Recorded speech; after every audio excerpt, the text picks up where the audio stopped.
பரிசுத்த பவுல் தீமோத்தேயுக்கு எழுதிய 2வது கடிதம் 1வது அதிகாரம் 6வது வசனம்.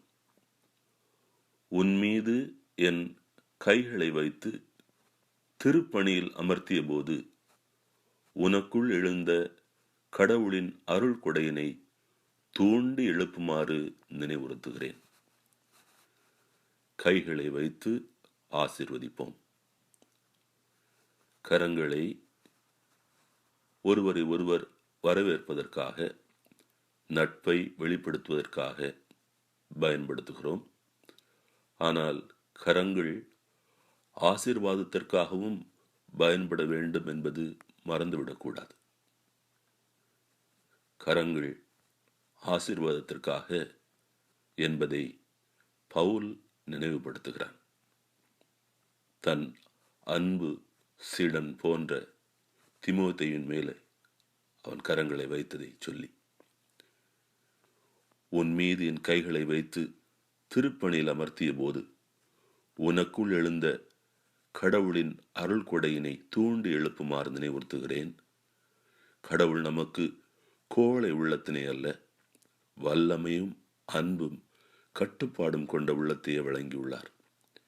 எனவே நம் ஆண்டவருக்கு நீ சான்று பகர்வதை குறித்தோ, அவர் பொருட்டு நான் கைதியாக இருப்பதை குறித்தோ வெட்கமடைய தேவையில்லை.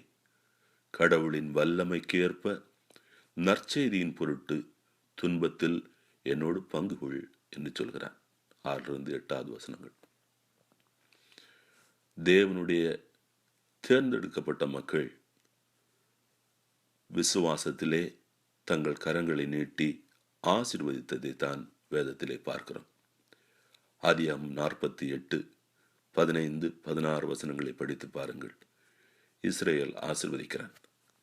என் தந்தையான ஆபிரகாமும் ஈசாக்கும் எந்த கடவுள் திருமுன் நடந்து வந்தார்களோ அந்த கடவுளே இன்று வரை என் வாழ்நாள் முழுவதும் எனக்கு ஆயராக விளங்கி வருகிறார். அந்த கடவுள் என்னை எல்லா தீமையினின்றும் மீட்ட தூதர். இந்த சிறுவர்களுக்கு ஆசி வழங்குவாராக. மேலும் என் பெயரும் என் தந்தையான ஆபிரகாம் ஈசாக்கின் பெயர்களும் இவர்கள் மூலம் நிலை நிற்பனவாக. மண்ணுலகில் இவர்கள் பெரும் திரளாக பலுகுவார்களாக என்று சொன்னார்.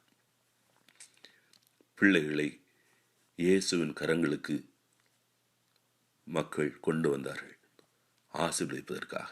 மத்தேயு 19:13 சிறு பிள்ளைகள் மேல் இயேசு தம் கைகளை வைத்து வேண்டுதல் செய்யும்படி அவர்களை கொண்டு வந்தார்கள் என்று சொல்லப்படுகிறது. கரங்களை ஆசீர்வாதத்திற்காக பயன்படுத்துவோம். ஆசீர்வாதமாயிருப்போம். ஜெபம் செய்வோம். அப்பா, உம் ஆசீர்வாதத்திற்காக உம்முன் பணிந்து வணங்குகிறோம். உம் ஆவியானவர்தாமே எங்களை உம் கரங்களுக்குள் அழைத்து செல்வாராக. இயேசுவின் நாமத்தில் ஜெபிக்கிறோம். ஆமேன்.